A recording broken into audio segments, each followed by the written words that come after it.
economically, it is facing a very uncertain future long Yeah, term. it's politically imprisoned by a result of autocratic leadership, which has gone on forever, but particularly since 1970.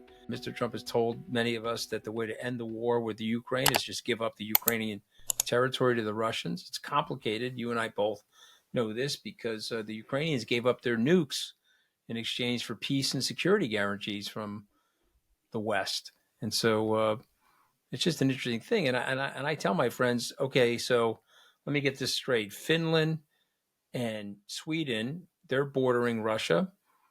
74 years, they didn't join NATO. On the 75th year, they joined.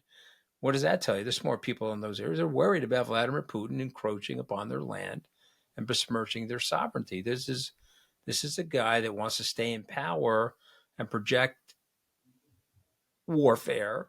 It's an Orwellian idea because it keeps him in power and it keeps the people through nationalism supporting him. What am I missing? Am I wrong?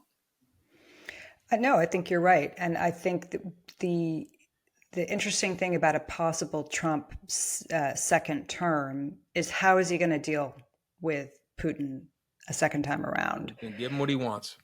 Give him what I'm he going to tell you, wants, you're going to give him what he wants. Yep. and Give him what he wants. I've looked at the various people that are around Trump who Mhm. are talking about a possible Ukraine solution. Mhm. I'd actually be curious what you think, because from my reporting, there are people like Mike Pompeo who have come out very strongly in support of Ukraine and the defense of Ukraine. Mhm. But from what I understand, Trump is not listening to people like Mike Pompeo. No. Trump likes autocracy. Trump praises authoritarianism. We have 5.7 billion people living under authoritarianism, and people don't want to believe me. That's fine, but I know he wants to be part of that access of autocracy. So he would like to be a North American dictator. He thinks it's a cleaner way of running things. Of course, he knows better, and his minions know better. There's a gentleman by the name of 𝗕tože𝗵𝗺, Yarvin. I would suggest that you look him up. He is a philosopher, political philosopher that believes that our democracy is messy and obsolete, and there should be a group of oligarchs and a monarchical figure running the country.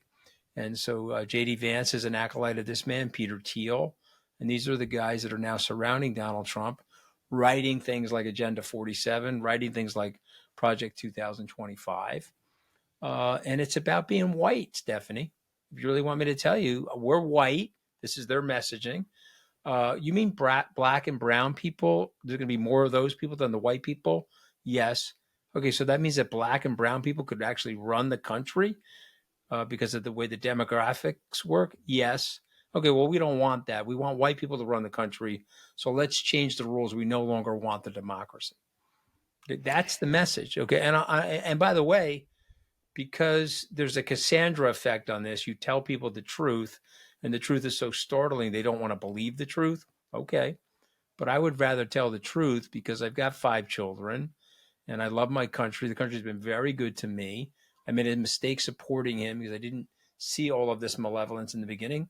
I have to own that for the rest of my life. But that's who he is.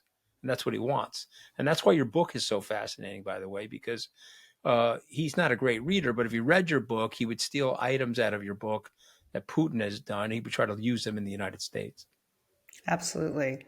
And I think it's dangerous that if he does what he says he wants to do, which is end the war in 24 hours, which is a ridiculous notion, it's something he has not spelled out. Undoubtedly, as part of that, to induce Putin to agree to some sort of ceasefire would be lifting of the sanctions, because Putin needs some breathing room right now. He needs Yep. some space He'll to definitely give it to rearm. him. He'll give it to him because he's also a money man. He figures, he'll get a bribe. He'll get some Exactly. money from Putin. There'll be a Trump Tower in Moscow someday, something like that. Or they'll send money to a Dubai bank account that he can benefit from. And, it's astonishing that we have a group of people that are responsible Americans that don't see it clearly.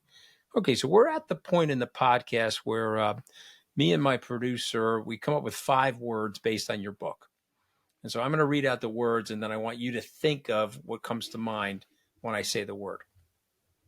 Are you ready? Okay. Okay, I say the word Russia, you say what? I say rich culturally and with huge natural resources, uh, a, a rich history.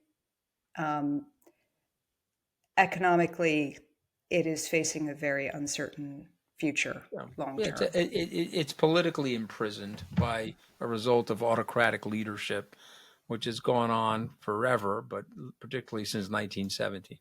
I say the word economy. What does it make you think of? Which economy, Russia Yeah, or let's say the the Russian US? economy. Let's say the Russian economy. I think it's a facade. I think long Potemkin, term, you said. Yeah, yeah, Potemkin village. Yep. I think long term it's facing huge challenges because it's isolated from Western technology, and the Okay. world is moving away from hydrocarbons, Okay. which is the linchpin of the Russian economy. Okay. Yep. The Middle East, they're concerned about that as well. I say the word war. You say what? I think that there are different types of war. I think that we've seen sort of kinetic war play out in Ukraine with huge costs, human costs. I think you see economic war that is played out, which is being tested in new spheres. Mm-hmm. Yep. And I think inevitable with war, there are costs, and there's a price to pay. All right. Let's go to sanctions. I say the word sanctions makes you think what?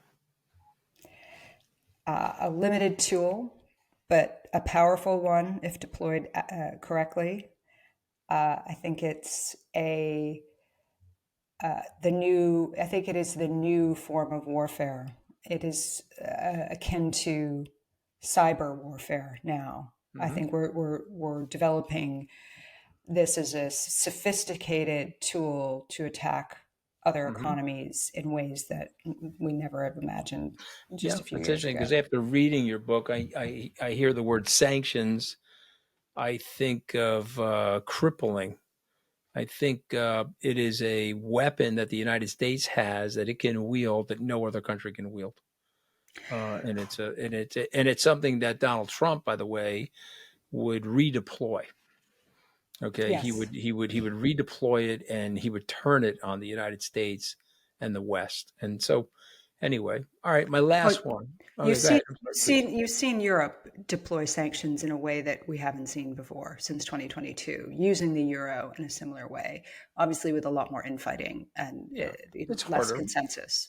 It's harder, and there's more of a black market. It's it's hard. It's hard. You gotta have access to the U.S. dollar if you really want to trade in size. I'm going to say the last word and give you the last word. Putin. I say the word Putin. You say what? Dictator, murderer, paranoid, and obsessed with his legacy. I think there's this misguided belief that he's got some Swiss bank account, is going to retire at some point, and that's misunderstanding the way he runs No way. Russia. No way. He runs Russia because he owns the country. He doesn't need a Swiss bank account. He has others holding assets on Yeah. his behalf, and the way he rules Russia is he can just tap anyone he wants for this or Amen. that Amen. yacht, this palace, whatever. And that's why he's not going to go down quietly. Amen. And that's why he kills his adversaries.